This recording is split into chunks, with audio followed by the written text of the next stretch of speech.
vieux drogué, Draman Ouattara, le drogué. La vie chère, il dit, il va prendre des réformes pour l'autosuffisance alimentaire en Côte d'Ivoire. On va produire local pour nourrir les Ivoiriens. Bon, ça, c'est après 14 ans de pouvoir que lui sait qu'il faut produire, on va dire, localement pour nourrir les Ivoiriens. On dirait que le vieux là, la drogue qu'il fume, qu'il prend chaque jour, ça commence à le dépasser. Je le dis ici très sincèrement, en toute objectivité. Je parle ici en tant qu'un être humain qui a pitié d'un autre être humain. Un être humain qui appelle à la rescousse pour sauver un autre être humain. Draman Ouattara là, la dose de la drogue qu'il prend, ça le dépasse. Ça, je vous dis. Regardez comment il parle. Il est comme ça. Mes chers camarades, mes chers compatriotes, j'ai décidé d'augmenter de 1/3 l'argent des retraités. Je vais demander au gouvernement d'indemniser les gens qui sont impactés par le 4e pan. C'est quoi ça? C'est quoi ça? Est-ce que le vieux là, il n'est pas fou? Est-ce que Draman ne devient pas zinzin? Mais c'est compliqué. C'est compliqué. On dit 3e pont là, il y a déjà indemnisation là, c'est là. 4e pont là, indemnisation là, c'est déjà là. Ils ont mis ça dans un compte séquestre. L'argent est séquestré dans un compte. Le peuple dit, les attiers là, ils disent, les ébriers là, ils disent qu'ils ne veulent pas l'argent là. Ils veulent un site pour être relogé. Il faut trouver le site. Bon, je comprends pas. Je comprends pas, Draman. Je ne comprends pas. Je ne comprends pas. Ils ont besoin d'un site pour être relogé, pour être toujours pour... C'est-à-dire que pour bouger en tant que village, et que tous les villageois doivent être dans le même point. Moi, mon village, je le dis, mon village a été relocalisé 2 fois. 2 fois. Une fois devant moi, une fois quand je n'étais pas encore né. Mon village était d'abord à Toudjani, là où les baoulés, les étrangers, comment on appelle ça, bon, les baoulés, les gourous et tout, font les plantations de cacao aujourd'hui là. C'est là-bas mon village était. Le village a été déplacé pour venir à Wongé. Premier Wongé, c'est là-bas on est né.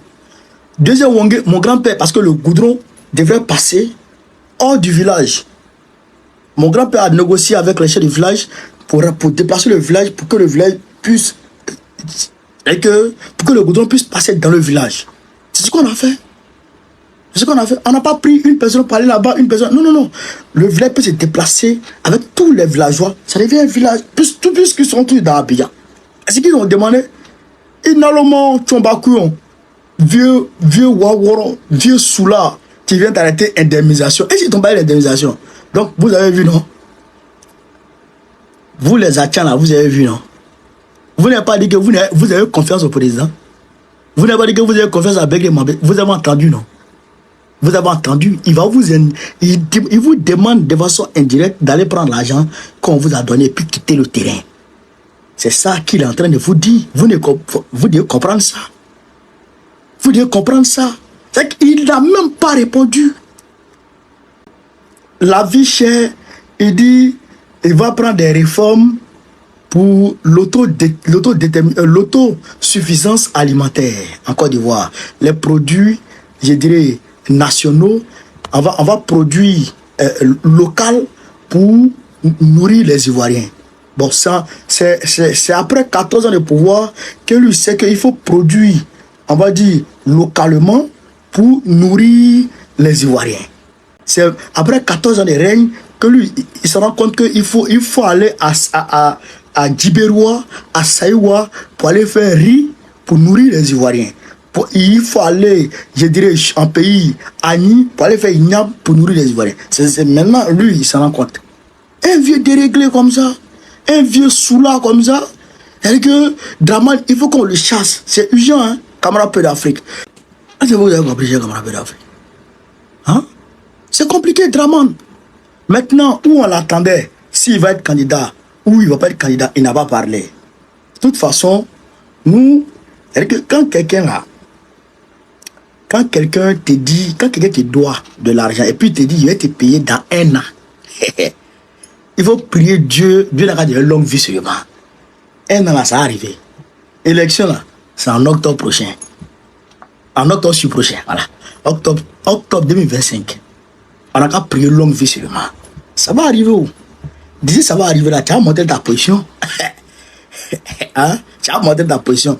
Il n'a pas, il dit il a pris, il a gracié, il ne sait pas, 2000 et quelques prisonniers. Les prisonniers là, il ne sait pas, lui c'est prisonnier qu'on gracie là, il ne sait pas s'il quitte en haut pour tomber. Parce que, selon Jérémy Balé, les prisonniers qui gracient là, ils ne sortent jamais. C'est un vieux mafieux, un vieux délinquant. Délinquant, un coupé de route, Philomène. Si tu as affaire à Philomène, il va dire, chez camarade. Donc, c'est un menteur. Pour Babo là, loi d'amnistie, il doit prendre là. Il n'a pas pris. La loi d'amnistie, il va prendre. Il n'a pas pris la loi d'amnistie. Est-ce que vous comprenez ça?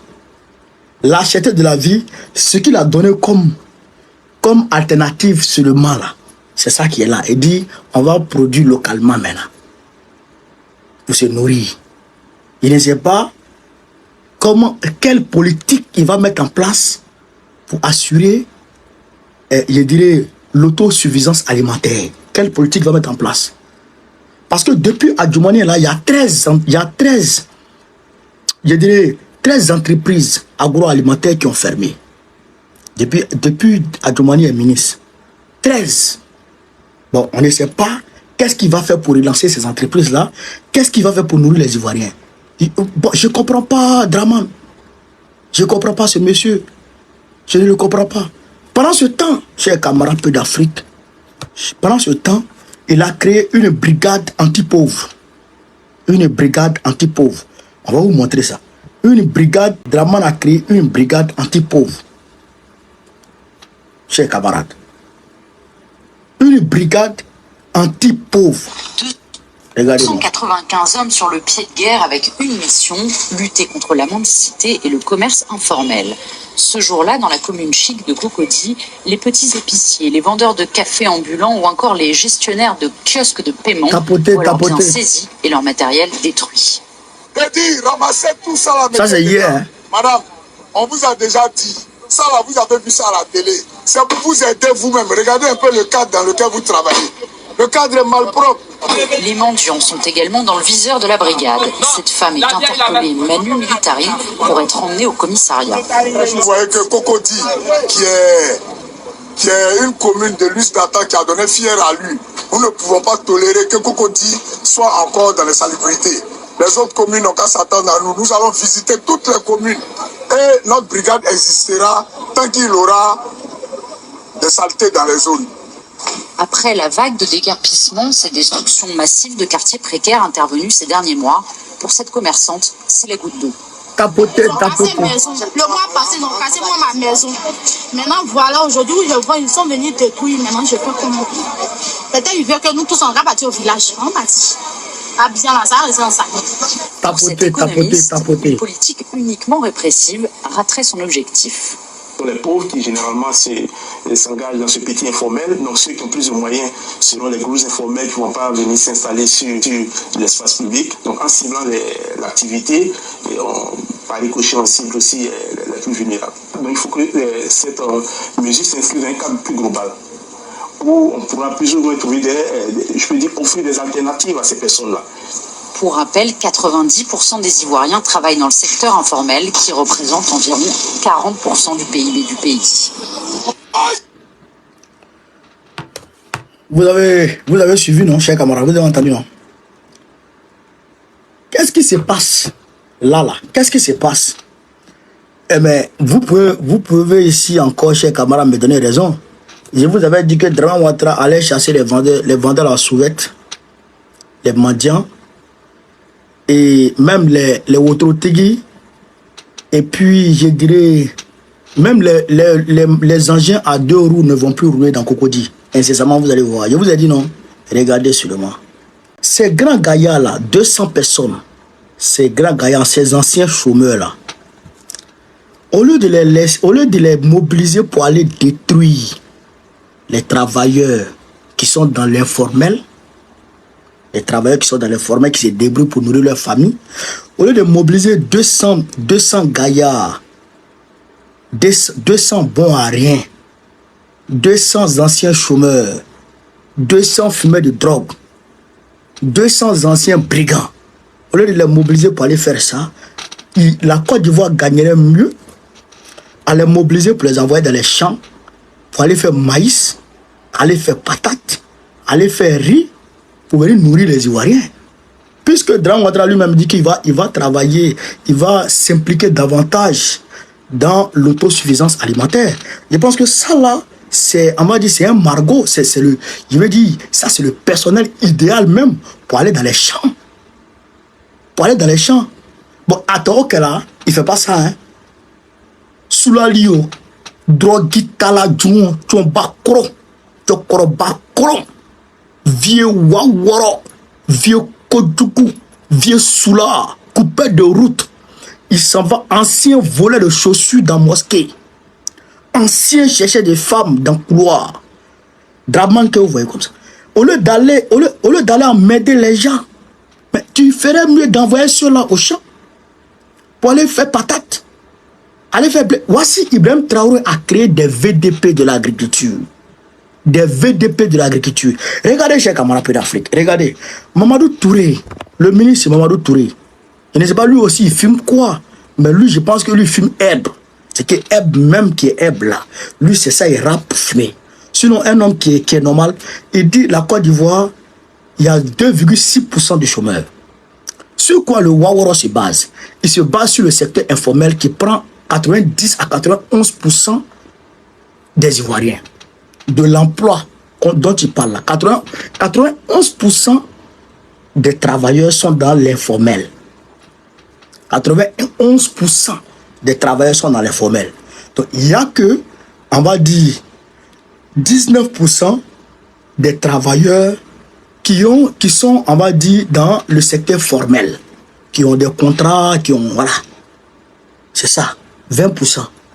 Donc, quand la BAD dit en 2018 qu'il y a entre 70 et 90% de taux de chômage en Côte d'Ivoire, c'est ça qui est la vérité. Parce qu'on ne peut pas dire que ceux qui sont dans le secteur informel sont des travailleurs. Donc, la preuve en est, eux-mêmes, Dramane Ouattara, eux-mêmes, ils se lèvent pour venir casser leur commerce. Ils détruisent leur commerce, ils les chassent. Mais combien de travailleurs dans le secteur informel ont perdu leurs emplois, ont perdu leurs magasins, ont perdu leurs fonds de commerce, ont tout perdu? Combien sont-ils? La Côte d'Ivoire aujourd'hui est devenue un pays où, la Côte d'Ivoire est devenue une jungle. La Côte d'Ivoire est une jungle où le narco-État, le narco-gouvernement, c'est-à-dire que quand ils finissent de fumer leur drogue dans leur conseil des ministres, ils viennent tout détruire sur leur chemin. Les populations qui vivent de leurs maisons, de leurs cours, qu'elles ont construites et tout, eh bien, Dramane vient casser pour les mettre dans le désarroi total, les envoyer à la case de départ. Voilà la réalité, chers camarades d'Afrique. Voilà la réalité de notre pays. Vous avez compris ça? Voilà. Au même moment, au lieu de, on va dire, chercher à stabiliser les choses, à décrisper l'atmosphère politique, eh bien, il fait la sourde oreille. Il ne veut pas, on va dire, réinscrire le nom de Gbagbo sur la liste électorale. Chers camarades d'Afrique, Gbagbo Laurent a dit, quand quelqu'un te gifle, c'est à toi de décider le moment que tu trouves opportun pour rendre ton cours. C'est pourquoi le président Laurent Gbagbo a envoyé 150 missions à travers la Côte d'Ivoire. 150 missions à travers la Côte d'Ivoire pour aller mobiliser les gens. Aller leur demander de s'apprêter parce que incessamment on va chasser Dramane. Aller leur demander de s'inscrire sur la liste électorale parce que incessamment on va aller aux élections pour aller prendre le pouvoir. 2025, ça c'est pour nous. 2025, c'est pour nous. Il n'y a rien à faire. 2025, c'est pour nous. C'est ça qui est la vérité, cher camarades d'Afrique. C'est ça qui est la réalité. Et donc, je vous demande, vous, en Côte d'Ivoire, vous qui avez la nationalité ivoirienne, vous qui avez la nationalité ivoirienne, vous qui avez les extraits de naissance de Côte d'Ivoire, allez faire vos certificats de nationalité, allez-y vous enrôler automatiquement sur la liste électorale.